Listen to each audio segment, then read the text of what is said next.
Good afternoon, everybody. Thank you so much for joining us today. My name is Courtney Burnett. I am with the Denver Office of Emergency Management. And today's meeting is the City and County of Denver Hazard Mitigation Plan Update Public Meeting number 1, which is also serving as our Q3 Local Emergency Planning Committee meeting. Just a little bit of background for everybody, since we are doing sort of this dual meeting with members from the public here. So for our hazard mitigation plan, really this is, we're trying to bring together as many of our stakeholders, both on the government side, as well as our private sector stakeholders, as well as members of the public, to have a say and really have a good understanding of how we identify the threats and hazards that Denver is facing, and how we do an analysis of how those threats and hazards are going to impact us as a community based on our geographic makeup, our critical infrastructure, the people who live here, and then really figure out ways to buy down that risk and lessen the impact. And then with our local emergency planning committee, this organization typically meets to share a lot of critical information on how to keep our community safe in relation to hazardous material that's stored in the city. And as much as that has very much a sort of hazardous materials focus, we really want to make sure that all of our emergency preparedness has that all hazards focus. And as we talk today, you'll see sort of that risk assessment or the critical information about our threats and hazards that you all in the community should know about, so that we can, again, come up with those strategies and those tactics to buy down that risk. So that's why we're here today. You'll be hearing from a number of folks as we go through the meeting. I want to give a few folks a chance to introduce themselves and just share some extra information. Please feel free to jot your name down in the chat and share where you're from, what organization, or if you're a member of the public. And yeah, so we're going to go ahead and dive in. First, I'm going to turn it over to Liz Floro, our critical infrastructure lead, to introduce herself. Afternoon, everyone. As Courtney said, my name is Liz. I'm an emergency manager with the City and County of Denver, and I work with continuity of government and critical infrastructure partners for the city. I also support Courtney with our local emergency planning committee, or LEPC. So as it was said in the chat, I know some folks are just joining right now. If you are a member of LEPC, if you want that checkbox for the credit for attending the LEPC meeting, please drop that into chat. I'll be going through to pull out LEPC items. If you have any questions about Denver LEPC, I'm going to put the email in chat as well. It's denverlepc@denvergov.org, but I'll put that in chat and I'll be on standby to support with that. Thank you, everyone. Thanks, Liz. And now I'd like to turn it over to Matt Mueller, our Director of the Office of Emergency Management, for some opening remarks. Hey, thank you, Courtney, and appreciate everybody who is on today. I was just getting a quick look at some of our participation, and it's good to see so many people, not only from the city, but from some of the surrounding counties, the state, the private sector as well. So really good, diverse participation. We love to see that. I think Courtney laid it out really well, what we're here to do today, and all of you are critical to supporting that effort. So thank you for your time. Looking forward to a great session. Thanks. Thanks, Matt. All right, and without further ado, we are going to go ahead and dive in, and I'm sure Scott will run through all of the admin. But again, please be sure to use that chat. And feel free to add your comments, and we'll also pause periodically for questions and comments. But otherwise, Scott, I will turn it to you to get us started. Okay, thanks, Courtney and Matt and Liz. Good to see everybody. See a few familiar names in the chat. My name is Scott Field. I'm the project manager for the consulting team at Wood Environment and Infrastructure, based here in Denver, that we've been helping facilitate the update of the city's hazard mitigation plan. Some of you may remember me. I used to work for the city, but and I live in the city, so it's really important to me that this becomes that this is a really strong plan. So again, good to see so many folks and be back talking to the Denver LEPC again. We're going to do, we kind of already did some introductions, but what we're going to do tonight is we're going to talk through a quick overview of the hazard mitigation planning process, kind of what mitigation is, why we're doing it, and just kind of what this update process looks like. The bulk of the meeting, I'm going to focus on the different hazards that can potentially affect Denver, and then what the risk and the threat from those, what that kind of looks like. Then we're going to talk about Denver's hazard mitigation strategy, which is what we're going to do to reduce that risk or buy down that risk, as was said, and what's already in place, so what's been done, as well as what we're going to do going forward. I'm going to end with talking about the project schedule and next steps, and then we'll open it up for questions at the end. So at this point, after the last year, most people are pretty fluent in Zoom, but since there are a lot of other different platforms out, just here where there is a, if you click on view options up here, it gives the option to exit full screen, which then brings up some of these other, you can have the chat log in the right and the participant log and so forth. So it gives a little bit better functionality. You can also turn on the participant log or chat by hitting these buttons. There is also a raise your hand function here. As I'm going to say, we very much want to get some public input and comment, both from the general public and the LAPC, and you can do that either by raising hand or just put it into the chat. If by any chance you're having difficulty with the audio on your computer, there is a call-in number right here. You can call into that and enter that meeting ID. It's in case you start having any trouble with the audio and need to call in. So as with most online meetings, we do ask that you keep yourself muted until we get to until you have something to say, just to cut down on the background noise, but we will be opening up for questions after we get through the presentation part. And again, please feel free to use the chat log or anything else to provide comments. My email address is at the end. You're welcome to email myself and Courtney if you have anything else. And just again, as a reminder, this is being recorded for posterity. So you already met Matt Mueller, the executive director there at OEM. David Powell's the deputy director there, and you've also met Courtney Bennett, who's the kind of lead from the city's side on this project. So I'm a consultant with Wood Environment and Infrastructure based here in Denver, and the project lead on the consultant side. Joining me tonight is my colleague Amy Carr. We have a number of other colleagues working on the plan that weren't able to join us tonight. And again, if you haven't already, we'd ask everybody, please type your name in the chat box along with, what organization you represent, if so, or if you're a member of the public. If you would like to be notified and kept in the loop on future meetings, you're welcome to put your contact information in there as well. If you got an email about this meeting, or if you saw it in social media or whatever, that's how you're going to get notified of future meetings. So if you made it here, you're probably already in the loop. But if you do want to be added to the list, please feel free to give us your contact information. So, all right, so now I'm going to talk about what hazard mitigation is. And I want to define a few terms because there's a lot of these terms get used to mean some different things, but we're kind of using them in a fairly specific or narrow definition here. When I say a hazard, what I mean is anything that can do damage to people, property, the environment, anything that can damage Denver and our people and the things that we care about, okay? So it could be anything from a flood, a winter storm, a tornado, or an earthquake. It could include both natural and human-caused hazards like hazardous materials spill, an infrastructure failure, or even something like a terrorist attack. And we'll talk about each of those. When I say vulnerability, what I mean there is how we as a community are vulnerable or exposed to those hazards. So if a hazard comes through and it doesn't damage anything, then that's not a big deal. That's a good thing, right? What we want to do, where we care about is where the hazard comes in and where it kind of overlays with those vulnerabilities. So if you look at the graphic we have here on the left-hand side, you have types of different hazards or the characteristics of different hazards. And some of those we can change, some of those we can't. But what we also have on the right-hand side are, the stuff that we care about, the population, property, the environment, our economy, other things.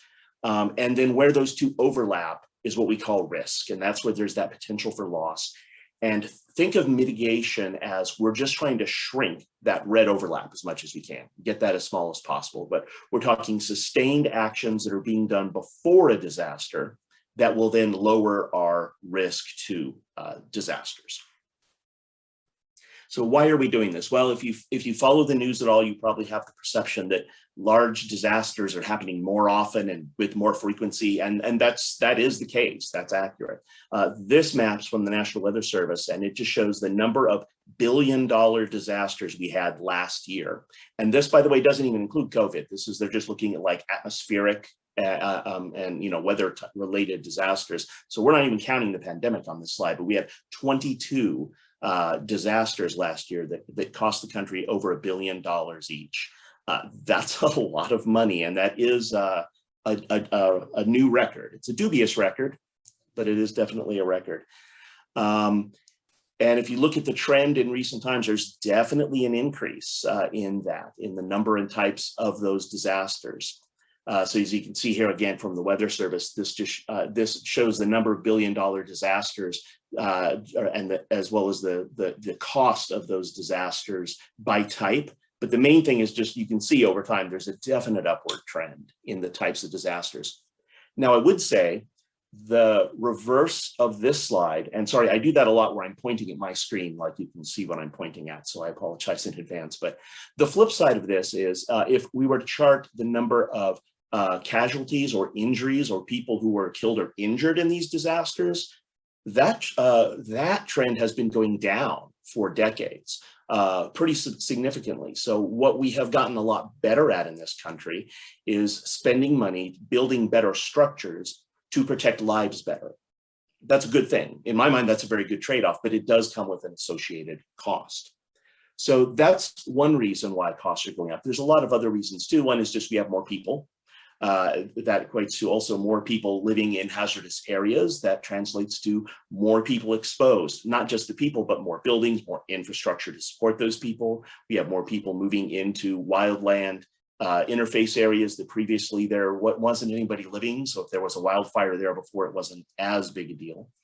The cost of infrastructure has gone up, as can be seen by that's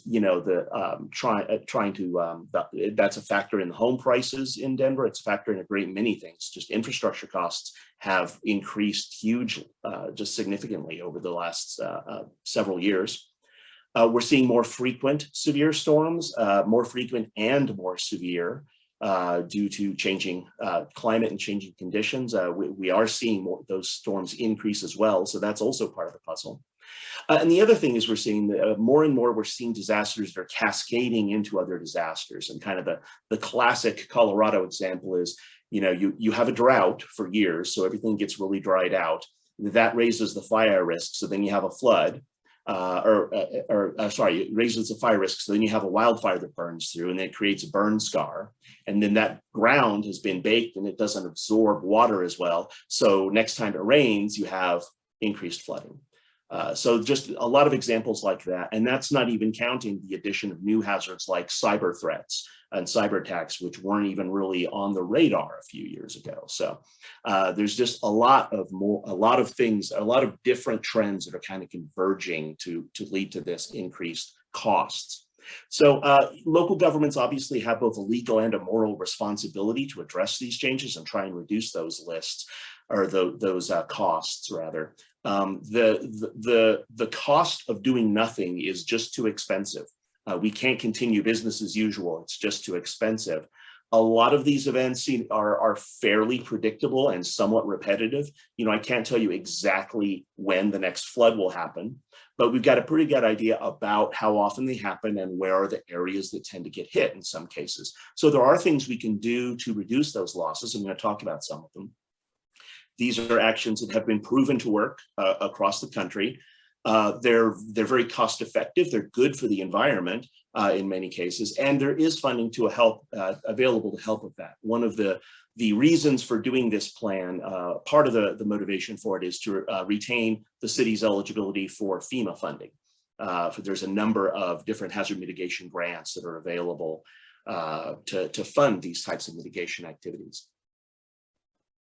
So the goal here is we kind of want to break that cycle. You know, you get the sense of sometimes, you know, watching the news that, you know, someone's house floods out and then we rebuild it and it floods out again a few years later and we keep rebuilding it. It's like the old Monty Python routine with, you know, I built the castle in the swamp and then it fell over, sank into the swamp. So I built another one and it fell over and sank into the swamp, and then the third one burned down. We want to break that cycle, okay? So that, you know, so that we want to build back better than last time, so that if it's, you know, if it's in a flood area, maybe we don't want to build there. Maybe we want to buy that property out.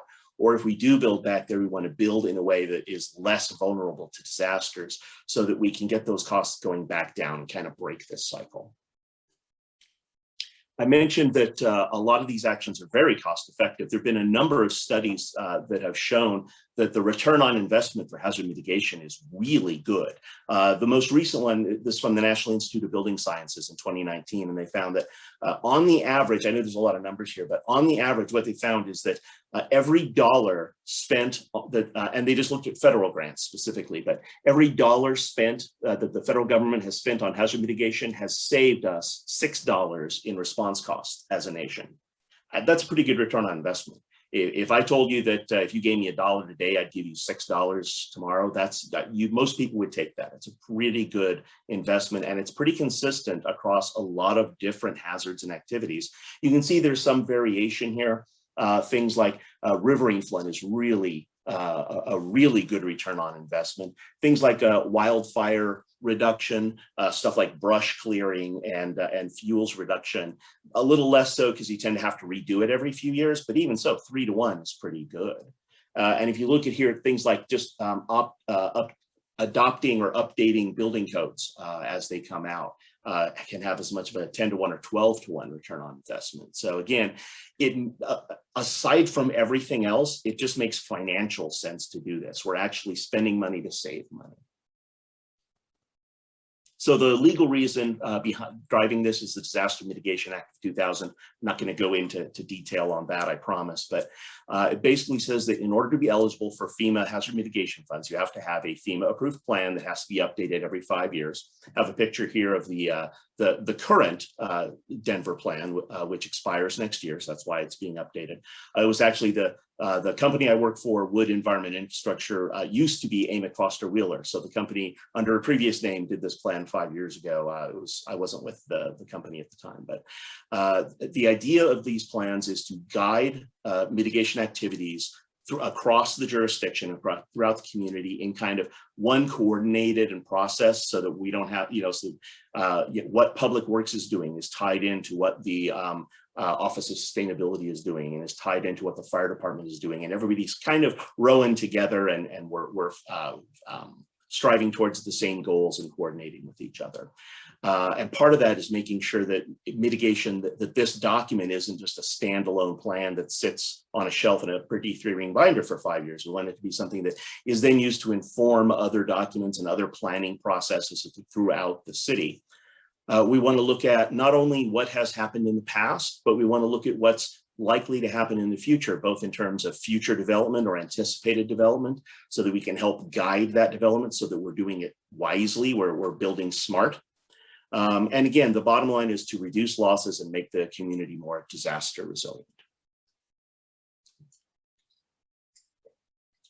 There's a whole process that we follow for going through this, but kind of the basics of it is there's 4 overall phases.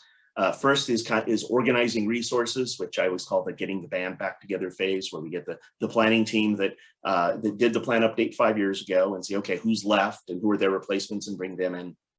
And who maybe did we miss? Who wasn't at the table last time that we want to make sure is at the table this time?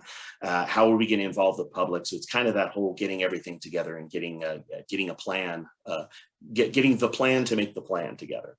The second phase, which I'm going to talk about here in a bit, is the risk assessment. That's the trying to figure out what can happen here. What are those hazards that I mentioned? Where are we vulnerable to those hazards? And then also talking a little bit about what are the capabilities the community already has in place to deal with those? And are there any gaps there that maybe we need to fill in?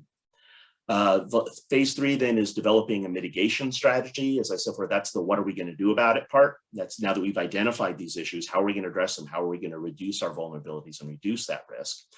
Both kind of at the macro level with goals and objectives, but also focusing down into specific projects and specific activities that the city wants to undertake. And then lastly is the adoption and implementation stage. The final step in this process for developing the plan will be to take it to City Council for adoption. And then once they've adopted it and it's been stamped and approved by FEMA, it's good for 5 years. But that's not really the end of the story either. Because as I said, we really want this to be a living document and a plan that actually is used going forward. So part of the plan is working with OEM and the rest of the city planning team to figure out how we can make sure that this is something that gets used and is something that is, again, monitored and evaluated and is continued to be used on a regular basis going forward. So a large part of this is reaching out to the public, which again, thank you for those of you who are here today. So there's a number of different strategies we're doing to involve the public in the process. And there's a number of reasons for doing that to include it's a FEMA requirement. So that's one good reason, but a better reason is because we want to make sure that we're capturing the life experiences of people who live and work and play in Denver. We don't know everything, so we want to make sure we get your input to the process as well. So there's several approaches we're using for doing that. We had an online public survey that was open for about a month. A number of you responded. I'll talk about some of those responses in a minute here, but we had 206 responses, which was good to see. Our first public meeting here is today. Again, thank you all for joining us. We have 2 more public meetings scheduled in December, and those meetings are going to be done in coordination with the release of the draft plan for public review and comment. And I don't have the exact dates for those, but we're shooting to have it out around that time. And those 2 meetings are kind of be introducing the plan essentially to the public, but we're going to put the plan out for review and comments. You'll have a chance to read through it. It's not a light read. I'm not going to lie. It's a pretty thick document, but you can read through and at least look at the good parts or the parts that are relevant or of interest to you and give us your feedback on them.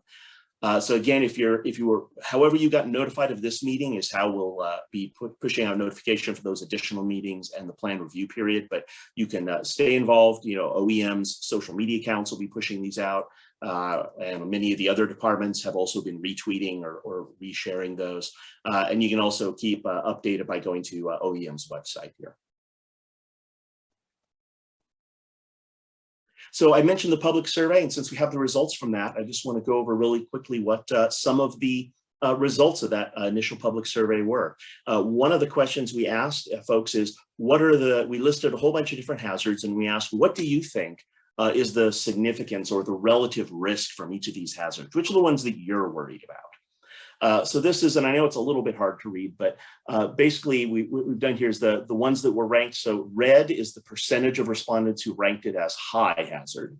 Yellow is the percentage who ranked it as medium, and green is the percentage that ranked it as low. So basically they're in priority from highest risk to lowest risk as voted on, if you will, or as based on the feedback from the public surveys. So you can see the ones that came in high are drought, obviously always a concern here in the West. Human disease, I can't imagine why that's on everybody's mind right now. Obviously, after the last year, that's revealed a lot of things. Cyber attack, which is something we're going to talk about here in a bit. That's another one that has definitely risen in visibility, even just in the last year. Extreme temperatures, severe storms. We're going to go through each of these in detail. And then on the lower end of side, we have some things like expansive soils and subsidence, earthquakes, ash from volcanic eruptions. We don't have volcanoes here in Denver, but if we got ash from somebody else, how would we deal with that? We're going to talk about dam failure here in a little bit. That ranked fairly low on this slide in the survey, but when we get to talk about dam failures, we'll look at, we have some better data and information than we did 5 years ago, and might change your mind about the severity of that one. Again, none of this is meant to be fear mongering or to scare anybody. It's just to try and prioritize what are the things that can damage the city and what should we be focusing our efforts on the most. So next thing we did a list is, I mentioned those specific activities or projects in the mitigation strategy. We're looking at a wide variety of them. And I'm going to talk about those again too, but just so an idea here in the survey, we asked folks, which of these different types of projects do you, the public, think that the city should be focused on? And the ones that came in really high: water conservation, obviously with drought being a top concern, that obviously makes sense. Generators and microgrids, particularly for critical facilities and so forth, renewable energy incentives, forest health, watershed protection. I think that's really forward thinking for an urban area or a metro area to realize how dependent we are on the watershed and the forest areas, not just for our drinking water and for the mountain parks, but just in general. Public health detection and intervention, obviously. I'm not going to go through all of these, but you can see there's a number, and even the stuff on the low end, there was still a lot of support for doing these type of actions. So as we're going through the plan and as we're developing what we think the ranking of the different hazards are, and as we're looking at what mitigation actions the city wants to take, this information has been used to help guide them and say, hey, the public thinks water conservation is a big deal. Maybe we should look at that, make sure we have that addressed. Also coming soon, and I don't have a slide to show you this, but we're going to be doing a web-based story map done in GIS that you'll be able to go to and pull up.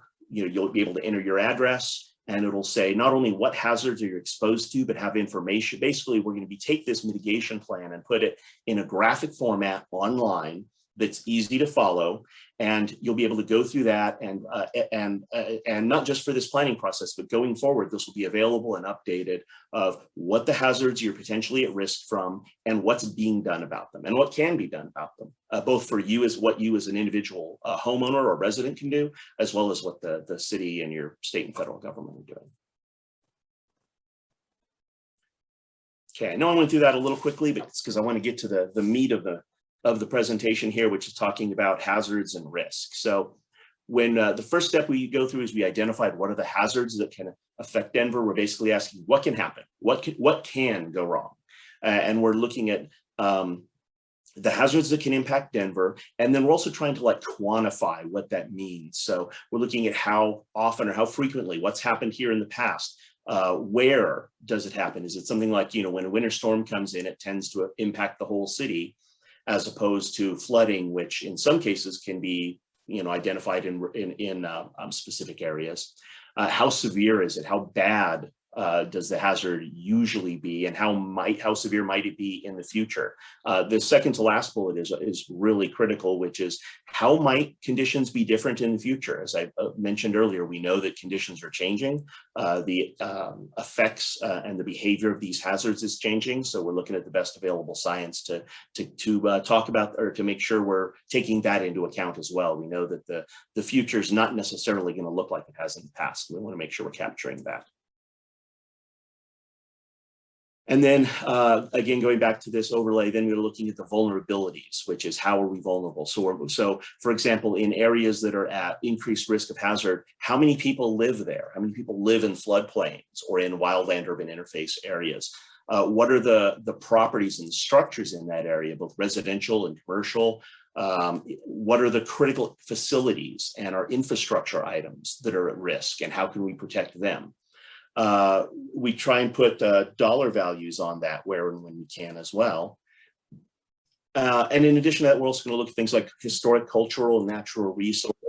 There's a lot of environmental impacts to these hazards that we want to make sure we capture, so we look at those as well. Again, we look at development trends, both what has changed over the past 5 years since the last plan update and what is projected to change going forward in terms of new development. And then based on all that, what we do is we kind of look at estimate possible losses from the different disasters. And there's nothing magic to those dollars, the dollar amounts we come up with. But what it does do is, again, helps prioritize, based on, okay, how much damage we can expect from the different hazards. It helps us, again, prioritize which are the ones we should be focused on the most. The other step is reviewing capabilities. This is basically what's the city already doing? What do they already have in place that helps mitigate against these hazards. So it's what are, programs like hazard mitigation planning, floodplain management. The city cooperates with the Mile High Flood Control District.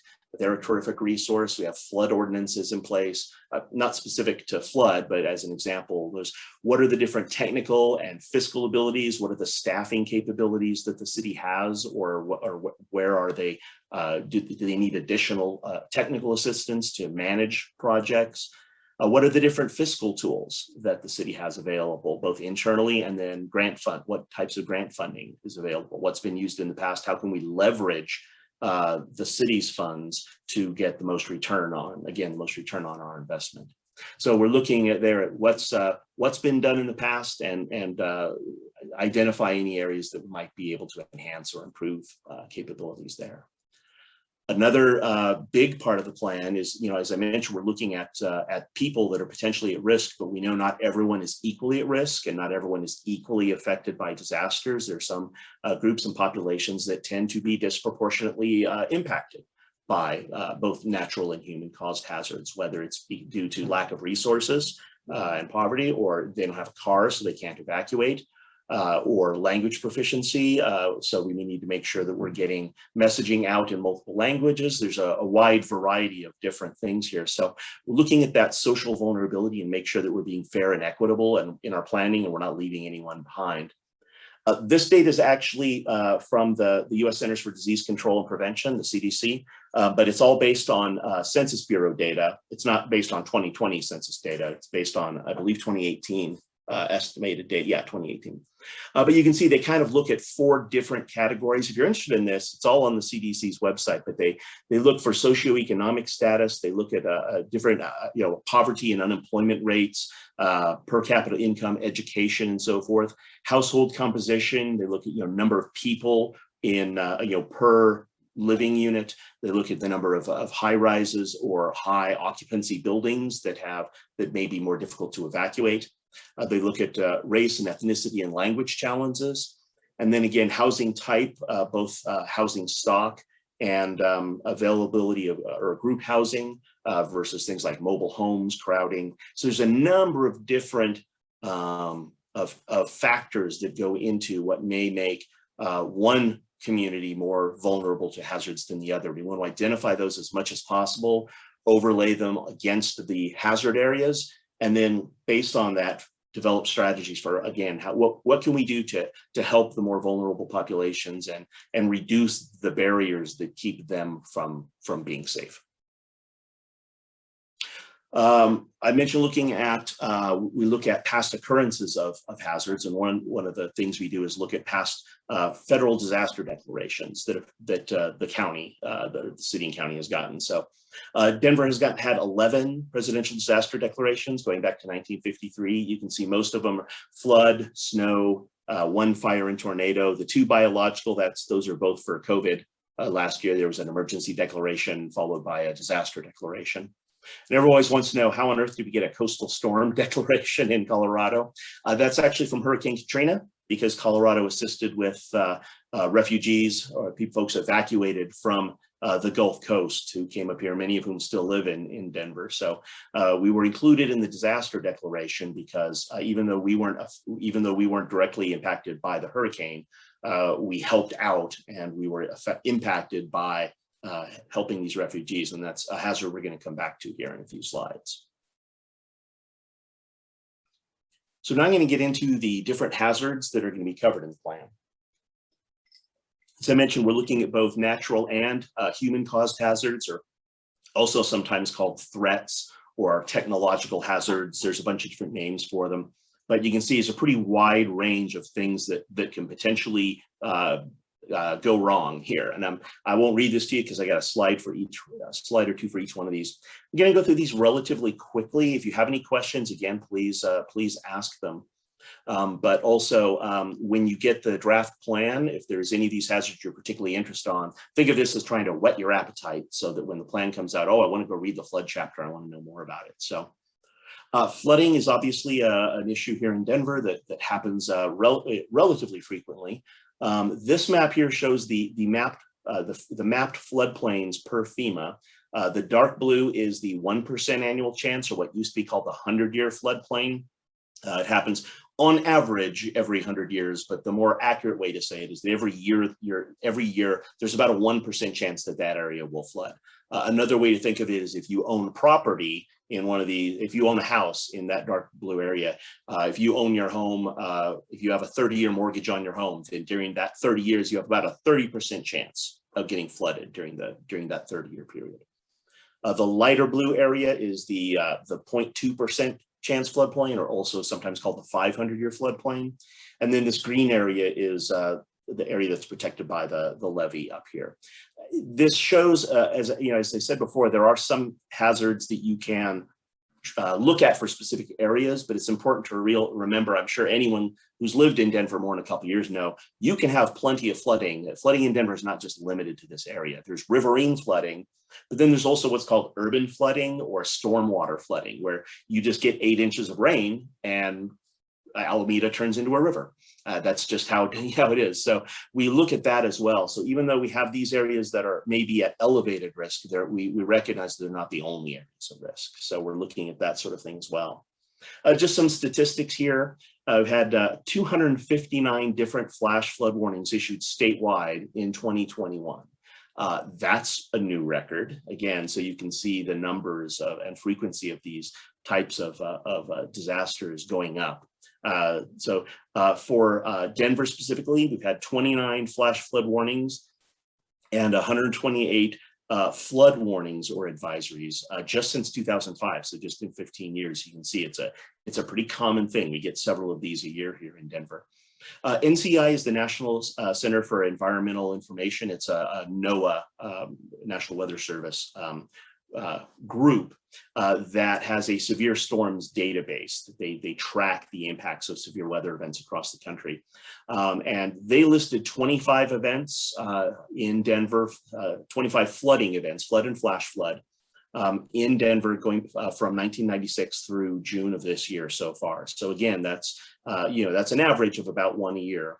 And based on what gets into these this NCEI database, which is based on just what gets reported to it. So we know the data isn't 100% complete, but it's generally pretty good overall. We haven't had any fatalities due to flooding. We've had 1 injury from flooding back in 1996. I know we've had more than that since then. But it shows $2.6 million in property damage that was reported, as well as $10,000 in crop damage. People sometimes forget we do have a little bit of agriculture in Denver. So just again, to get a sense of how often this type of hazard happens and the type of damage, again, that's the type of damage that was reported. So related to flooding is a dam failure or incident. And I mentioned before, we've had the state has been really aggressive about doing some great additional mapping for dam failures, as well as when I say dam incident, you can have an incident where the dam is not failing, it's working just fine, but because there's a lot of rain or whatever, the dam is dumping more water than usual, and that can lead to flooding as well. So there's nothing wrong with the dam, but there's still a lot of water coming downstream. So we look at both of those scenarios. This map looks a little scary, I know, but the colored areas show the different areas that could potentially be inundated by a complete failure of one of these several dams. And obviously they're not all going to fail at once, but even if they were, dam failure is a pretty extremely unlikely event. The biggest ones, of course, are Cherry Creek Dam, Chatfield Dam, Marston Lake is another one. There's several big ones both in and upstream of Denver that, if they did have a problem, could potentially impact Denver. Again, the odds of failure of most of these are really low. Dam failures are really uncommon, and particularly Cherry Creek and Chatfield. I mean, even during the 2013 flooding, those dams didn't exceed their capacity. They're very large and very I don't want to say over-engineered, but they're meant to hold a lot of water. So we don't anticipate that this is something, but again, it is something that we do look at as kind of a high probability, or a low probability, but very high consequence event. Going from too much water to not enough water. Drought is obviously a big regional issue that doesn't just impact Denver. It's a huge issue in agricultural areas, of course, but it's also a big deal in the city. As anyone who's watched their grass die slowly during the summer when watering restrictions are on can attest. In addition to the presidential disaster declarations I mentioned earlier, the Secretary of Agriculture, the U.S. Department of Agriculture, can issue disaster declarations for drought. And we've had 4 drought declarations that included Denver since 2012. So about one every 2 or 3 years. There are a number of different impacts from that. I'm not going to go too far down in the weeds of these, but you can see just what some of the different impacts that drought can have, even in the metro area. Folks that are most vulnerable to it can include businesses that are highly dependent on water, to include any water-related recreation activities or aquatic habitats. It can have a big deal on fish populations and the like. And of course, there's a lot of municipal and commercial uses of water. This map here is just a snapshot from September 14th and you can see the majority of the state is in relatively low level of drought, but the western slope is in pretty high levels of drought.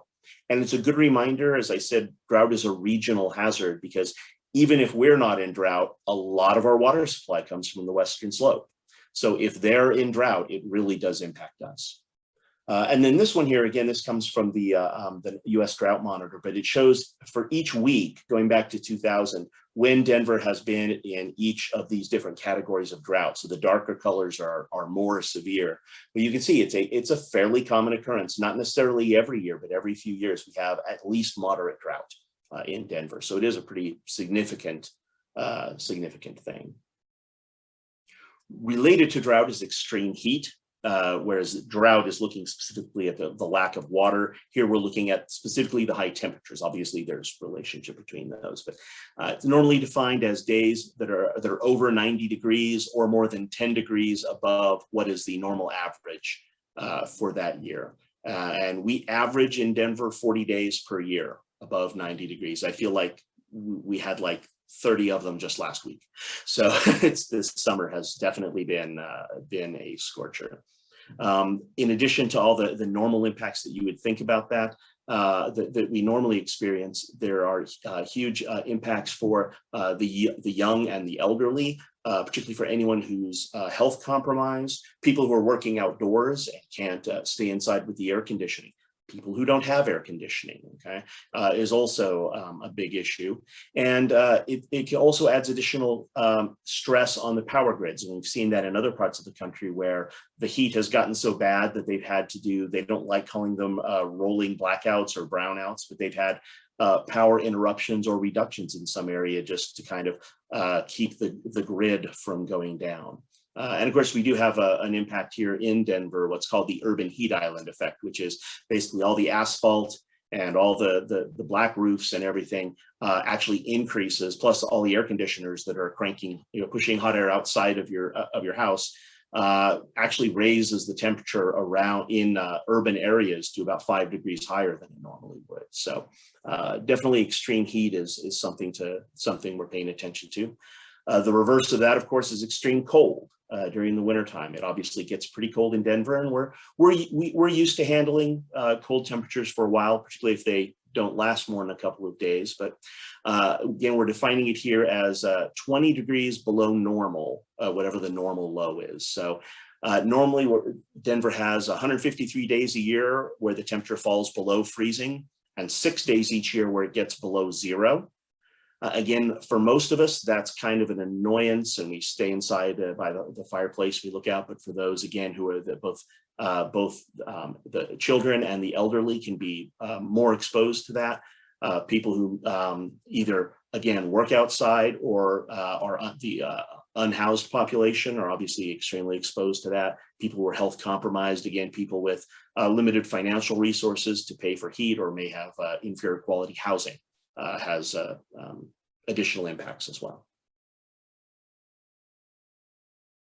Okay, so even though we are in an urban area, we can still be affected by wildfire, and there's a couple pieces to that is you can see there are areas in and around, fairly close to the city that are at risk of wildfires. So there's that factor that we can actually have wildfire areas reaching into and near the city. But also even from the more highly at-risk areas out to the west, as we've seen the last couple of summers, these fires that are getting bigger and burning hotter, we're getting a lot of water quality impacts, air quality impacts with all the smoke, increased erosion and sediment in the rivers. So there's a lot of kind of downstream impacts from these wildland fires. So again, we mentioned the smoke can cause a number of issues that the EPA has been very concerned about. This chart basically shows Denver's risk of wildfire compared to the rest of the state. Unsurprisingly, we're on the low end. We're basically in the bottom 10% of risk, both from likelihood of wildfires and the consequence of having a wildfire. But that doesn't mean we don't still have impacts from fires, and doesn't mean we still have a risk. So it's still definitely something we want to keep an eye on. Also relevant, although we're primarily focused on the city itself, the city owns quite a bit of land up in Jefferson County and Clear Creek County and Gilpin. So the Denver Mountain Park system is up in areas that are at significant risk of wildfire. So part of what we're looking at is also impacts direct on the city, but we also want to look at the impacts on these other Denver Mountain Parks that are, an important kind of natural resource treasures, as well as significant revenue generation and economic engines for the city. So we want to make sure we're protecting those as well. So related to wildfire is what we call an urban conflagration, which is fancy word for big fire.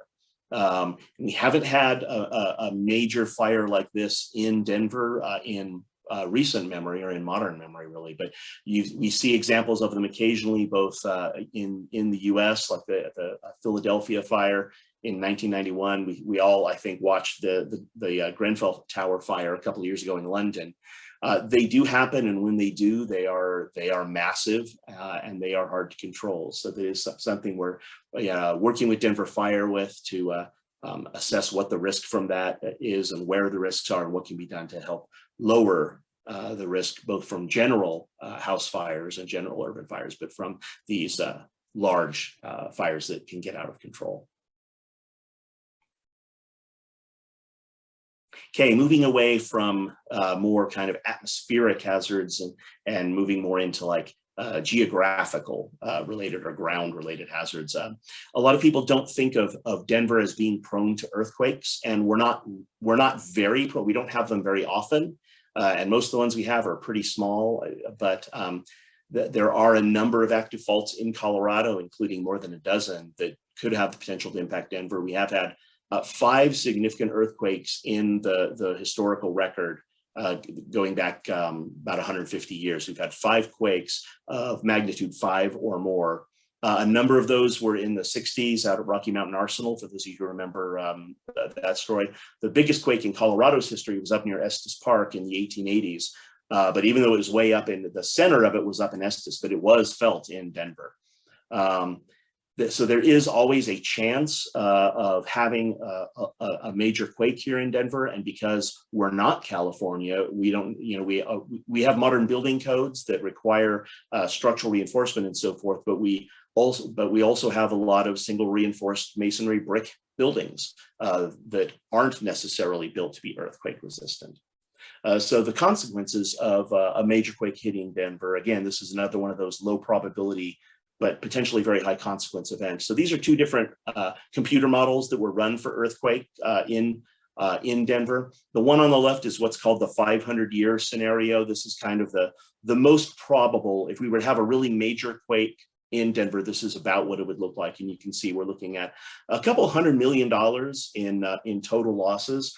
It's pretty significant. 6,000 buildings damaged, 5 completely written off, and 41 injuries. You'll notice it says 2 p.m. here because the way the computer models, they model it differently versus is everyone at work or is everyone at home? Of course, they probably need to update these models now that half of us are working from home, but you get the idea. This one on the right is the really scary one, and this is kind of the absolute worst case scenario of what could happen would be a 6.5 quake centered out at the Rocky Mountain Arsenal, and what that would do to us today. And as you can see, I mean, potentially 1,000 fatalities, 20,000 injuries, 21 billion in economic damage. So again, not a likely scenario, but we want to make sure that we're doing what we can so that if or when this does happen, whether it's in our lifetime or in our grandkids' lifetime, that Denver is as prepared as we can be. I see somebody asked in the chat if our roads as they are today be able to withstand a large magnitude earthquake.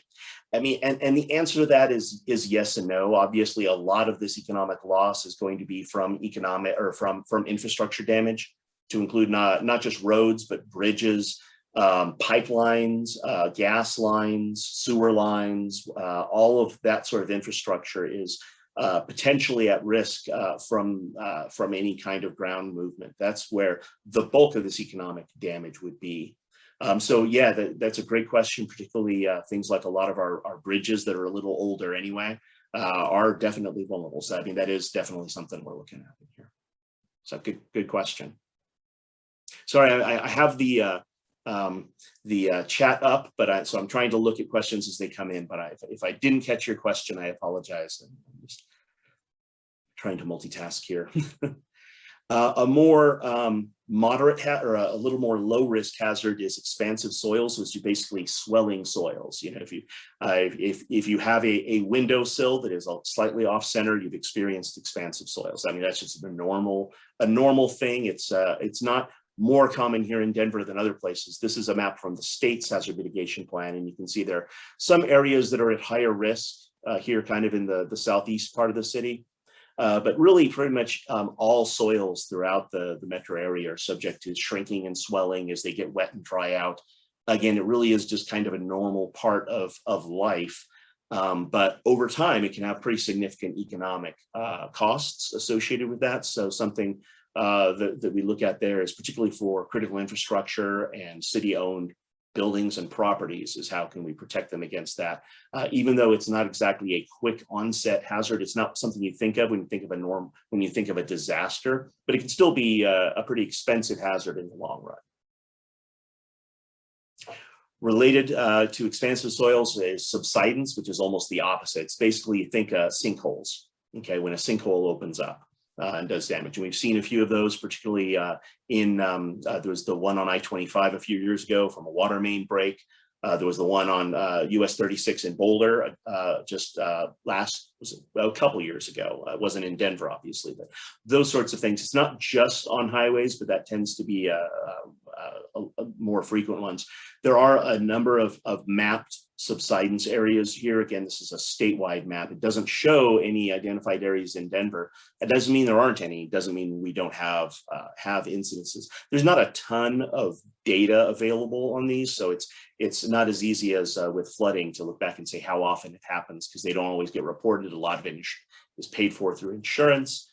But again, it is something we look at, particularly as it pertains to government-owned buildings and infrastructure.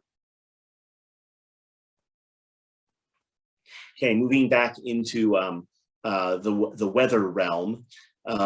These slides aren't necessarily in order of severity, but looking at severe thunderstorms or summer storms, and there's a number of components of that. We're profiling in the plan. You'll see severe storms or severe summer storms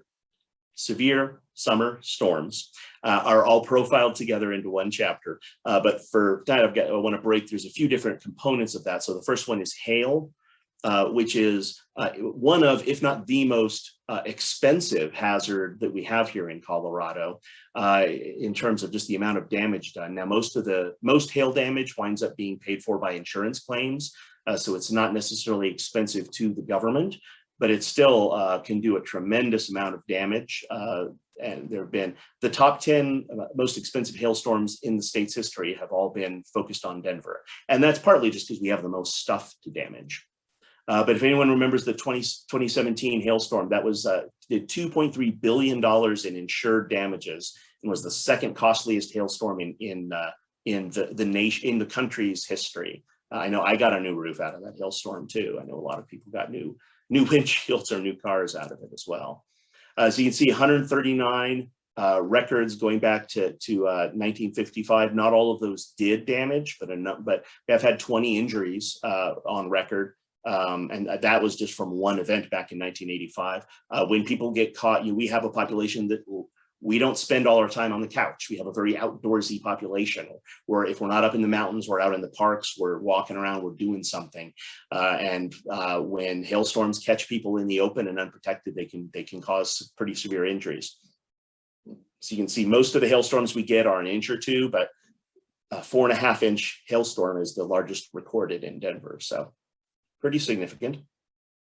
Related to that is lightning. Colorado ranks fairly high in number of lightning events nationally. There's only 25 or 27 events shown in that National Weather Service database, but that's because most lightning strikes don't do any damage. They don't necessarily get reported. But even so, just going back to 1982, we've had 25 injuries and 3 deaths from lightning just in the metro area. I know lightning deaths are something we normally think of as something that happens up in the mountains. But it can also happen here in Denver. Again, most at risk are people who are playing outdoors. Again, whether that's up in the mountains or in Confluence Park or wherever. People who are working outside, particularly like folks working, linemen working on poles. Power outages are a big factor from lightning, and we'll talk about power outages. I've got a slide just on them here in a little bit. Again, can be some short-term economic impacts, business impacts. Just literally yesterday, I was talking to a friend up in Netherlands whose power was out for 2 hours, and that was just 2 hours of lost income for her. So, and again, there's a number of related hazards. Mainly, lightning strikes are one of the leading causes of wildfires in the state. So, and then the last component of severe summer storms is wind. Which can happen both in summer and winter, but although we tend to think of thunderstorms as more of a summer thing, but we've had 84 reported wind events in the database that were strong enough to cause damage or to make it get reported as doing damage. You can see some of the types of damage here. The derecho event we had in June of last year, I'm sure most of us remember, was quite a thing to witness. Can cause, again, down trees, again, power outages. You'll see a lot of these hazards if you haven't already picked up on that. There's obviously a lot of interrelation between these hazards, like I mentioned before, where one hazard can spill into and cause another. And there's a number of different impacts, both to residents and businesses. Good on time.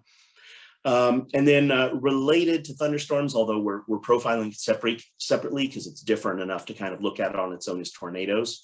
Denver does kind of sit on the front step of Tornado Alley. We don't get as many as they do in the eastern part of the state, but we do get a number. We've had 15 tornado events in the tornado actual touchdowns in Denver going back to 1966. A lot of those are out at DIA, of course, or kind of in the eastern stretch, but we have had some right in the metro area. In fact, the largest tornado recorded in Denver was an F3, which, as you can see, that scale only goes up to F5. So an F3 is pretty big, and it went right through, not right through downtown, but right through the main part of the city and through some areas that are a lot more heavily developed now than they were in '85. So again, if that were to happen again, could be pretty severe. This statistic here, so if you're familiar, the National Weather Service issues 2 types of alerts or 2 types of notifications for tornadoes. A tornado watch basically means you should watch out to see for tornadoes. It means conditions are right where there could be a tornado. And those are usually issued for hours at a time. And then when they put out a tornado warning, that means that a tornado has been spotted. And you need to take shelter immediately. And that's when the sirens go off, and that's when you need to take shelter. What I find interesting about this is that normally in most places, or particularly it used to be the case where they would issue a lot more watches than warnings. And now the Weather Service has gotten really good at predicting these. So if they issue a tornado watch, there's a pretty good chance there's going to be a tornado warning following on its heels. So again, a good thing to watch out for, and something we look at for mitigation, both from straight line winds and tornadoes. Flip side of summer storms, of course, is winter storms. We're no stranger to winter here in Denver. It takes a lot of snow to count as an emergency or disaster in Denver, but we all know that when a large snowstorm hits, it can have a major impact on the city. That's not a surprise to anyone. 140 different incidents in the weather database going back to the 90s for heavy snow, winter storm, winter weather, and blizzards. Those all have slightly different definitions that I'm not going to go to, although if you're interested, look up the National Weather Service terms. There's a ton of great information on that. We had 2 recorded injuries from weather events, both in the 2003 blizzard, although again, those are just the ones that get reported. So it's, I'm sure there were a lot, I know there were a lot more than that. And 18 million in property damage, although those are regional totals. For winter storms, they tend to cover a broad area, and the database doesn't necessarily break the impacts down by specific cities. But still, a pretty significant amount of damage. I've listed here some of the more memorable recent ones for those of you who've lived through several of those. And of the 11 presidential disaster declarations we've had, 2 of them have been from winter storms in 2003 and 2007. Again, a lot of the similar vulnerabilities we've seen before: power outages, damage to trees, property damages, roof collapses, as well as huge disruptions to not just to transportation and to people coming through the city, but also the ability to get to work. Leads to increased number of traffic accidents and injuries from those as well. So potential impacts are pretty significant. Okay. I'm going to change gears here a little bit, and we're going to talk about human disease. I know many of you have, the city has had, and the state have had a number of COVID briefings over the last year and a half. I'm not going to try and recreate all of that, but I just want to talk about pandemics in kind of the general sense, because for purposes of this plan, we're not just worried about the pandemic we're in now. We're looking at what the next one could be like, whether that's in 5 years or 20 years or whatever. On the average, we've had 5 pandemics in the US over the last 100 years. So we have one about every 20 years. And most people had been saying for years that we were about due for one. Again, I'm not going to, this is just some data from Denver Health on the number of cases in Denver by neighborhood. Again, goes back to some areas are impacted more than others. I think it's interesting here that it shows that the airport area as being highly impacted. And I think it's just because they have a low number of residents, but a large number of travelers who may be impacted. So I think that may be a kind of I don't want to say a statistical anomaly, but I think that it's not necessarily that there's that many cases there so much as there are people coming through who have COVID. But again, these are based on per 1,000 persons, so it is scaled to population. So a lot more we could talk about human-caused diseases. And I should say in the plan, we're not just, I kind of focused on pandemics there, but we're also going to look at kind of the routine every year cases of public health issues that crop up in the city, whether it's botulism or tularemia, whatever, so that, yeah, and obviously the Department of Public Health and Environment has plans for detecting and intervening with those, but we're working with them to help identify mitigation measures that might be able to help there as well. Volcanic eruption is one of the last natural hazards I'm going to talk about, and it basically, again, just looks at the US experiences about 5 volcanic eruptions a year, but most of those are Hawaii and Alaska. The Cascade Range, or the continental US, this range here averages 1 or 2 eruptions per century. So again, not a terribly common thing. But again, when it does happen, even if you're not directly impacted by the lava from the volcano, you can see there's a number of, again, similar to what we talked about with smoke from volcano or from wildfire smoke, but much larger impacts on water supply, damage to vegetation. There are a number of volcanoes in just south of us in New Mexico that haven't erupted for in recent history, but still have the potential to. So it's something that again is pretty rare, and the impacts aren't significant, but it's something we want to look at and make sure we understand what the risk from it is. And then, of course, everybody always wants to know about the big one, which is the Yellowstone supervolcano. So the best data and the most recent data that we could find on this, and we actually have just helped the state of Wyoming update their hazard mitigation plan as well. But the Yellowstone Volcano Observatory, which is a public-private partnership up there, it's trying to do the studies the volcano caldera there in the park to get the best information that they can. Basically that kind of large super volcano eruption that you hear talked about in the media is something that has only happened 3 times really in history. And by that I don't even mean recorded history, I mean in the geologic record. Something every couple of 1 or 2 million years. And frankly, they're so rare that even if we say, oh, well, you know, it happened every 2 million years, and it's been 2 million years, they happen so rare that you really can't even predict a recurrence interval for it. They're pretty rare events. So can't rule it out, but basically what they're saying is they don't see any evidence that we're building towards anything like that in the foreseeable future. So again, it is something to keep an eye on, and there are still could be, you know, lesser eruptions or other events from Yellowstone or other major volcanoes that could potentially have an impact on Denver. So it is something where we study. Okay, moving more into human-caused or technological, or whatever you want to call them, hazards of things that can potentially impact that aren't nature-related. First one is hazardous materials incident, which is any spill of a chemical or biological, anything that can potentially harm people and it gets out of its container, that's considered a hazardous materials incident. We've actually got pretty good data on this. This data comes from the National Response Center, which is actually run by the Coast Guard, but it does have nationwide data in it. And it shows 741 incidents over the last 30 years. So it works out to about 25 incidents per year. That does sound like a lot, but it is worth knowing most of those are like a couple dozen gallons of diesel on the highway. I'm not saying it's not important, but they're not necessarily life-threatening. It's not like a Bhopal, India type of scenario, but that type of you know, major hazardous material spill is still possible. So that's kind of why we're looking at profiling. You can see there was kind of an increase in incidents throughout the 90s, and then there was a bit of a decline in the early 2000s, and it's been you can see there's a lot of variety year to year, but been relatively consistent over the last 10 years, which that's consistent with what we've seen nationally.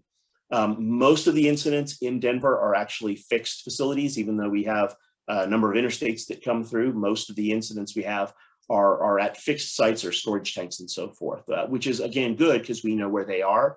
They all report that material to Denver and to the fire department and to the state, so we can work with them to help identify those sites and what can be done to reduce, to make releases less likely or to reduce the impacts if they do happen.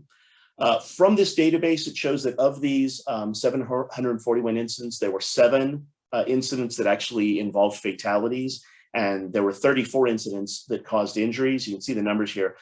Big caveat with those numbers. The way this database works is if a truck rolls over on I-25 and the driver is killed, that's a hazardous materials incident, so it counts as a fatality from a hazardous materials incident, even though he died from the accident, not from the chemical itself. So just be aware. I mean, obviously, I'm not trying to minimize those deaths, but most of those fatalities and injuries are from the accident that caused the spill rather than from whatever the hazardous material itself was. So important to keep track of, but just take those numbers with a bit of a grain of salt. Closely related to hazardous materials incident is you can have transportation accidents can have significant impacts even if they don't have, even without hazardous chemicals or hazardous materials involved. Not just significant automotive accidents. You know, obviously, that's kind of an everyday thing that Denver Police and Denver Fire deal with, and Denver Health Paramedics. But also potentially aviation accidents, both on or off the airports. Everyone always just thinks of DIA, but of course we have a number of other general aviation aircrafts, and we have Buckley Air Force Base. So there's a number of places in and around Denver that can potentially impact. Most of you may remember last year when there was some parts fell off of a plane that was returning to DIA and dropped some fairly significant pieces of debris over Broomfield. Fortunately, there no one was injured. The debris didn't hit anyone. They didn't hit anyone's houses, and the plane was able to land safely. So scary, but a good outcome. But that or a possible rail incident. The number of like fuel oil shipments coming through Denver has decreased in recent years, but there's still a lot of stuff being shipped through Denver in fairly large quantities. So we want to keep track of that. We want to look at what can be done to reduce the potential impacts of those incidents as well, whether there's hazardous materials or not. When I talk about infrastructure failure, obviously roads and bridges are also infrastructure and are transportation related. But for here, we're also looking at more like energy disruptions, whether that's a power outage, a disruption to gas supply, or any kind of supply chain interruption that could that's a little more serious than maybe running out of toilet paper, but something of that nature where there's a significant impact to or disruption to the supply chain of bringing stuff into the city. This is one that it's kind of can be a hazard in its own right, or usually it's the consequence of another hazard. There's a lightning storm or a cyber attack or something that causes a power outage. But it's also significant enough that even if it just happens on its own, just due to equipment failure, it's still a hazard and still something we have to focus on and mitigate against. So it's something that the city works with Excel and other utility providers to do. I've mentioned power outages a few times here, and one thing I want to throw out and mention is that for most of us, if the power goes out for an hour, it's an inconvenience, and it can be costly for businesses. But there are a lot of people who depend on electricity for their mobility, their health, and even their life. You know, people who are on oxygen. People who are in electric wheelchairs and depend on that for their independence and mobility. The records that we have from Medicare is that that 9% of the Medicare beneficiaries in Denver are electricity dependent. So that equates to 8,000 people. And that's just of Medicare beneficiaries. There are probably more that aren't on Medicare that are also electricity dependent. So it just gives you an idea of the type of potential impacts from a power outage. Again, small power outages where it's just a neighborhood or a block for an hour or two, pretty minimal, and that happens all the time. But more significant power outages can have pretty major impacts. Related to that, and this is technically a natural hazard, but I put it here because the biggest impact of space weather can be on power outages. So space weather is kind of a big blanket term, but we're basically talking about solar flares or mass ejections from the sun that can have pretty significant impacts on our power grid and communications grid. The biggest one recently that we've seen impacts from was in 1989 as a geomagnetic storm that caused a 9-hour blackout in Quebec. So it's almost like, you know, people talk about EMP a lot.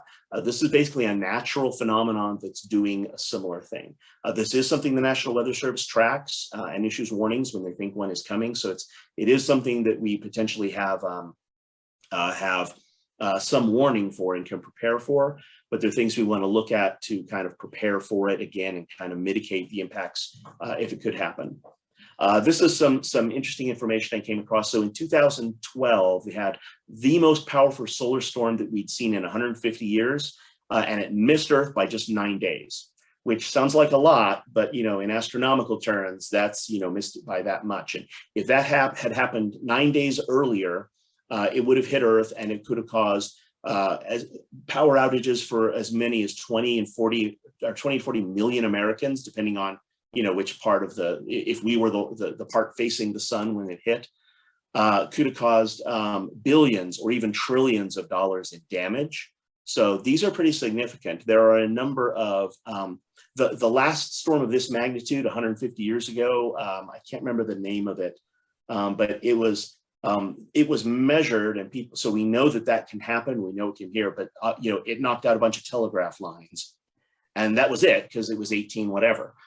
So it's something that as we become more automated and are more dependent on not just on electricity, but on networking, communications and telecommunications, the vulnerabilities, the potential impacts of these are much larger than what we used to think. Yes, we have to mitigate hazards from space. I know it's a weird world we live in. And yeah, Jeremy, the Space Weather Prediction Center in Boulder is really an interesting place. I mean, there are a lot of really smart people who keep an eye on this. So that's the good news. And again, a relatively rare thing, but if you see, I mean, and this is one study I saw. They say that the odds of a storm like that hitting Earth sometime in the next 10 years is about 12%. So that's not guaranteed, but that's not nothing. I mean, that's not a trivial risk. So, and again, that's hitting somewhere on Earth. Whether or not how much the impacts would be in Denver, hard to predict. Next one is cyber threats. This is another one that wasn't profiled in the last plan because it wasn't really something that was on folks' radars 5 years ago. And even just in the last year, the awareness of it and the media focus on it has really increased, which is good. Cyber threat can cover a wide range of different things. Just denial of service attacks are kind of an everyday annoyance for most servers.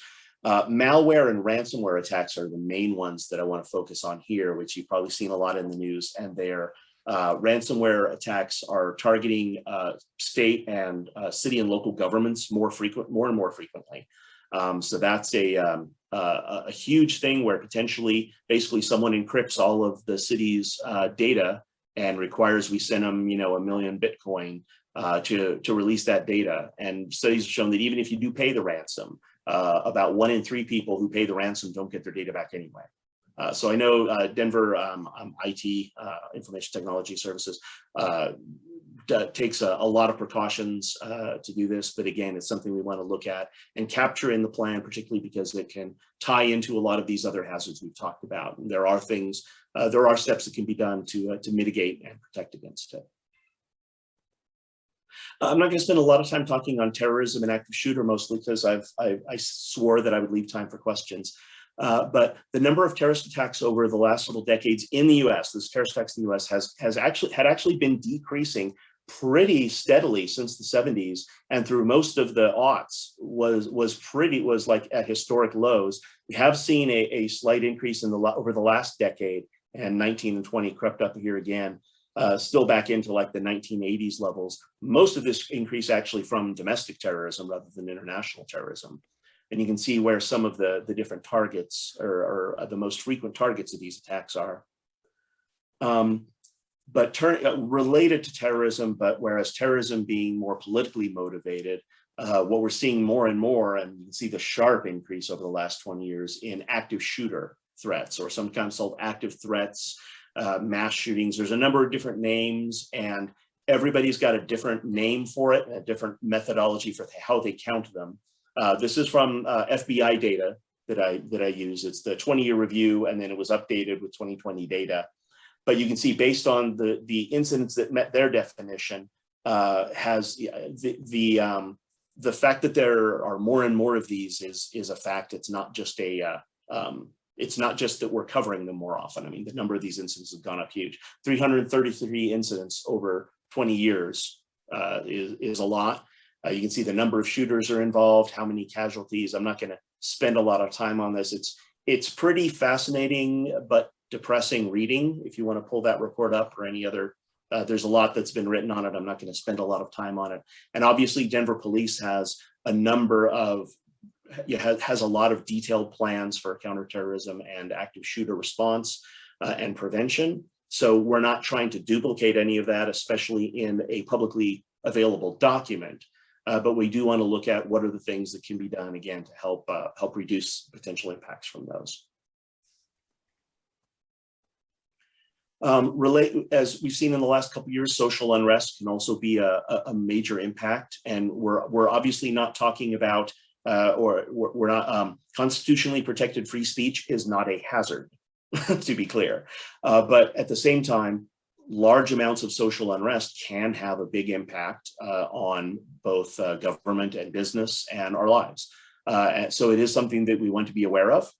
Again, we're not trying to stifle anyone's free speech here, and I don't want to get into, I don't think this is the forum to get into a debate over what the city's proper response to protests or riots should be. But what we do want to is look at what are the potential things that can be done to potentially minimize the impacts from large scale unrest. And then lastly, as I mentioned this before when we were talking about the Hurricane Katrina evacuation, a major or a big scenario that the Denver OEM wanted us to look at is there's a big disaster somewhere else, like with Katrina or other incident, and we get a large number of refugees coming into Denver. How can we be better prepared and kind of lean forward to better help those people, better integrate them into Denver if they're going to stay, or help them be prepared to return home, or just how can we help do that from a pre-disaster standpoint and make sure we're better prepared for that. Okay, I know that was a lot, and I went through it fairly quickly. Denver has, being Denver, there's a lot of potential hazards that can affect Denver, especially when we start looking at some of the different human-caused things that are more unique to a large urban area. I'm going to go relatively quickly through the mitigation strategy and just kind of tell you what it is and what we're looking at. I'm not going to get too far down in the weeds. Again, when the draft plan comes out in a couple of months, we encourage you to go in and look at what are the type of projects that the city is looking at doing. What are the ways? This is now that we've talked about the gloom and doom, this is the good news. Sound the trumpet. This is how we're going to protect us from these hazards. There's 3 different levels here. The goals are kind of the broad overall policy statements of what we're trying to accomplish with our hazard mitigation program. Objectives are an optional level of defining more like a measurable or ways we're going to implement those goals. And then when I talk about mitigation actions, we're talking about the specific projects or activities that we're doing that can reduce those losses. So the 3 goals that were in the 2017 plan were basically protect people from hazards, education and outreach, promoting awareness, both awareness of the hazards and how you can mitigate or protect from them, and then integrating mitigation into citywide planning initiatives. So a lot of the things I've already talked about. The 2017 plan that I showed earlier had 39 different actions that were identified in that plan. And it's important to realize it's not a to-do list, it's really a wish list. It's what are all the things that we could do if limited resources and funding and time wasn't a factor, which obviously those are factors. But the idea is to try and identify a list of things that as funding and resources become available, things we can start doing. So there are only, of those 39 projects, only 5 were reported as being fully completed. But a big caveat for that is there are another 6 of them that are basically being implemented on an annual basis. So they're ongoing, they're being done regularly, but the department in charge of that wants to keep it in the plan so they keep visibility on it. So it's really something it's completed, but it's still ongoing. And there are 15 that are in progress. So more than half of the actions have at least been started, which is actually a really good record. So part of, as we update the plan, we'll be identifying new mitigation actions to kind of replace the ones that have been completed. We're going to look at the ones that are there and find, okay, are there additional funding sources or other things we can do, assistance to help complete those projects. I'm going to go through this I'm not going to read this to you, but just in terms of there's a wide variety of different types of mitigation actions ranging from again, plans and ordinances, which could be, again, I mentioned ordinances that the city already had, bless you, whoever that was. Structure, infrastructure can be, I'm going to go through each of these and give some examples of these, but you can see it's a pretty wide range of stuff here that can potentially fall under the category of mitigation. To include, we referenced public education and awareness before. Natural systems protection is anything where we're trying to get to work with nature rather than trying to work against nature. So it can be, again, clearing underbrush and fuels, stream restoration, wetlands restoration, anything along those lines. Specific to funding or specific to flooding, I have a couple slides just for some of the major hazards we've talked about. So the types of things we typically see for flooding is either larger culverts or bridges that can withstand, that can allow more water through.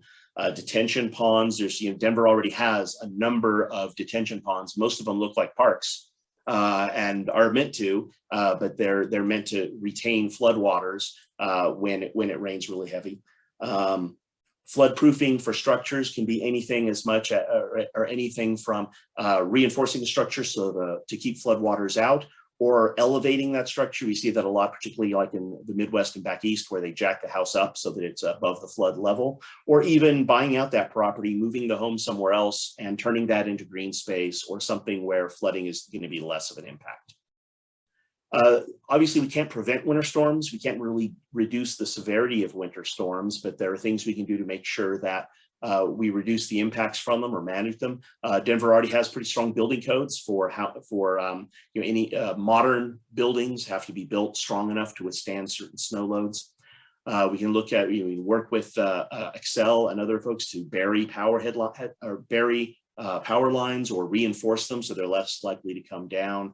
A lot of other things here, including heating centers, reaching out to vulnerable populations, identifying folks that may have older constructed homes who may not be built up to modern codes, who are maybe more likely to be impacted, as well as just getting information out to the public. We do have a lot of people, those of us who lived in Denver for a while, generally, we like to think we know how to handle ourselves in the winter. But we also have a lot of people who are moving here who may not know that, oh, you need to make sure, for the freeze, there are things you need to do to make sure your pipes don't freeze, things of that nature. I'm not going to spend a lot of time on wildfire because obviously most of this is stuff that's done up in the mountains. But again, it's something we work in cooperation with the surrounding communities. The wildfires in our watershed can impact us as well as the Denver Mountain Parks. So something we're looking at too is mitigation actions around the Denver parks. And then just kind of other stuff. Other types of projects, again, anytime property acquisition, if there's an area that is particularly at risk and it floods every year, maybe people shouldn't be living there. Maybe we should try and buy that property and do something else with it. Landslide channel and slope stabilization, not a big issue in the metro area, but again, can be a big deal in the mountains. Reinforcing utilities and infrastructure retrofits, whether it's city-owned or privately owned. Generators, and then a lot of climate resilience activities. This you may have noticed we didn't talk about climate change as a hazard itself in this plan because the city already has a climate adaptation strategy and we don't need to duplicate that work. But what we have captured here and what you'll see in the draft plan is for each of these hazards, we talk about how are the impacts of climate change, how may they change the nature of that hazard, make it more severe or less frequent or whatever. So there are also things we can do that will mitigate hazards that are also going to mitigate against the effects of climate change.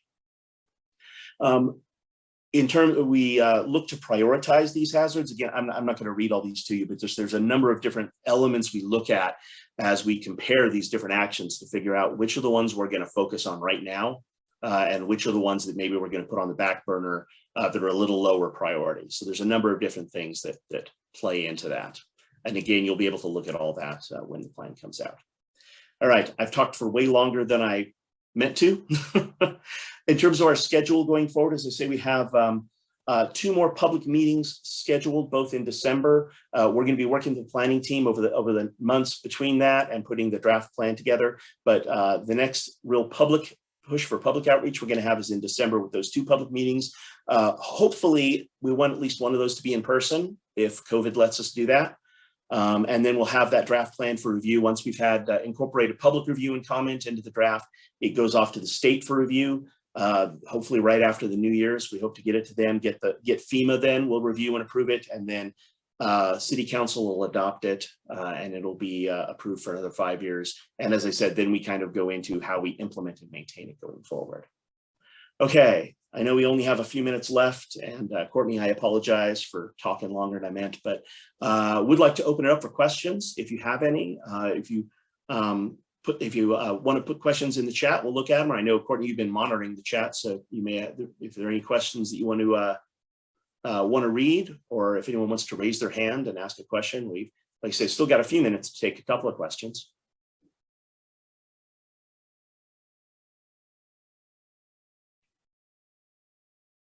And if we don't have any questions, that's okay too. But I see Fran has her hand up. Thanks. oh, Yeah. thanks. I didn't see that. No worries at all. I just wanted to point folks to the chat. I posted some resources as you were talking about our cyber security resources that people can tap into, and it's both at the public level, particularly at ransomware, as well as companies. So that's there. I also posted the links to get to our Chemical Security Summit, which addresses the security hazards around chemical facilities. Again, a big free event. You can attend some or all of it, open to anyone who attends LEPCs. And then lastly, I did post a hazard that we have not typically addressed, and that's supply chain. So, you know, the supply chain disruptions that have happened as a result of COVID are something that really, I think, caught us off guard as a nation in general. I don't think we ever thought it was going to be as severe as it was, and it is ongoing, and it is going to continue to impact us over the next year or so, or maybe longer. So just wanted to point that out as well. But great job, Scott. You were so thorough. Thanks, Fran. Yeah, and you're absolutely right about supply chain. I mean, with our just-in-time supply chain economics in this country, it's pretty easy to disrupt that. It works, it's incredibly efficient when everything's working, but it can get disrupted, as we've seen over the last year. And that is the slide I had on infrastructure failure is also meant to include supply chain impacts. So yeah, you're absolutely right, but that is something we're going to try and look at. Comment from one perspective, hazard income may be disinformation campaigns, particularly as it might impact emergency response. Yeah, that's a really good question. And that does go into, I know the city has a public information strategy. That's not necessarily I don't know that would fall under mitigation necessarily, but I agree it's a great point of how does the city make sure that we're putting out proper information. And I know the Joint Information Center does look into that. Courtney, I don't know if you want to comment on that. Yeah. One thing I would add as well is what we attempted to do with our threats and hazards list is be as comprehensive as possible, but also differentiate between what's on that list and what some of the either cascading impacts or the kind of exacerbating impacts could be. So I think disinformation campaign is something that we want to take into consideration in response to all of our threats and hazards. So that would sort of fall more into that sort of exacerbating impacts, and kind of to Scott's point, how we create our Joint Information Center communications plans every time that there's an emergency and stuff like that. Similarly, like when we talk about, this is unrelated to disinformation, but climate change, that's another thing that is huge in all of this, but it's not necessarily its own threat or hazard. So it's definitely something that we can, keep incorporating as we, we want to use this plan for a lot of different reasons, not just buying down the risk of the threats and hazards themselves, but then how they inform all of our other planning that we do. So that's a great point that we'll definitely make sure we incorporate and see how any one of our threats and hazards could be impacted by that. Any other questions? Or does anyone else from OEM have any comments they want to throw in? And I know we have folks from the state and FEMA online as well, Mark or Logan, if you guys have any comments. I'll just make a quick comment. This is David Powell with OEM. But just say that if anyone else has any thoughts like this, I like the thinking behind the different disinformation campaigns and things, whether it's our own threat or hazard or something that affects threats and hazards. We definitely want to continue to include that. So I know you have your contact information up there on the screen, and we want people to continue to reach out if they have thoughts or questions, and make this a conversational process. Absolutely. And it's worth noting the city will be doing this again in 5 years, whether it's me or some other hired gun to help. But so even if that's something that maybe we don't include in the plan this year, maybe it's something we look at noting that, hey, maybe we should take a closer look at this next time. Because it's a changing environment for sure. So, I think we're a little bit over on time, but again, Mark. Hey, Scott, I just want to add, thanks for the opportunity to participate and contribute here for a minute. This is a really comprehensive planning effort that the city's taken on, and we appreciate that at DHSEM. and ongoing collaboration to actually do something about the hazards that you're identifying. And as I mentioned in the chat, between now and early July of next year, we have a lot of funding available to us that's committed to Colorado. And then beyond that, we'll have regular annual programs from FEMA. So yes, it's a wish list, and yes, meeting the cost share for grants to help tackle these are always going to be a challenge. But there's a willing partner out there for the city, should you choose to pursue it. And then just to chime in a bit on the disinformation, misinformation conversation, it's actually pretty broad within risk assessments and hazard identification within this process, because there are people everywhere who just say that stuff doesn't happen here. Or if it does, somebody's going to come save us and make us whole. And the reality is neither of those are true. People will come help, but nobody's coming to make you whole. And so taking advantage of the opportunities that this plan creates is important. Yeah. Thanks, Mark. Mark's the State Hazard Mitigation Officer, for anyone who didn't know. So, and occasionally Dr. Doom and Gloom. Courtney, I think I'm going to turn it back over to you, and that's all I had. Again, thank you all very much. I apologize I wasn't able to keep up with all the comments in chat. I look forward to reading the chat log afterwards. And if you have any other questions or follow-ups, please reach out. Thanks, Scott. Yeah, I did my best to try and respond to folks, but just know that we're tracking all of this so we can make sure we're incorporating everything into the plan. We do plan to post this online in case there was something you missed and you want to go back and watch it again. And we will be having more of these meetings. So thank you so much for participating today. And we hope that you continue to participate. And my contact information is there, as well as I dropped it in the chat. So please don't hesitate to reach out. And I hope everybody has a great rest of their week. Thank you.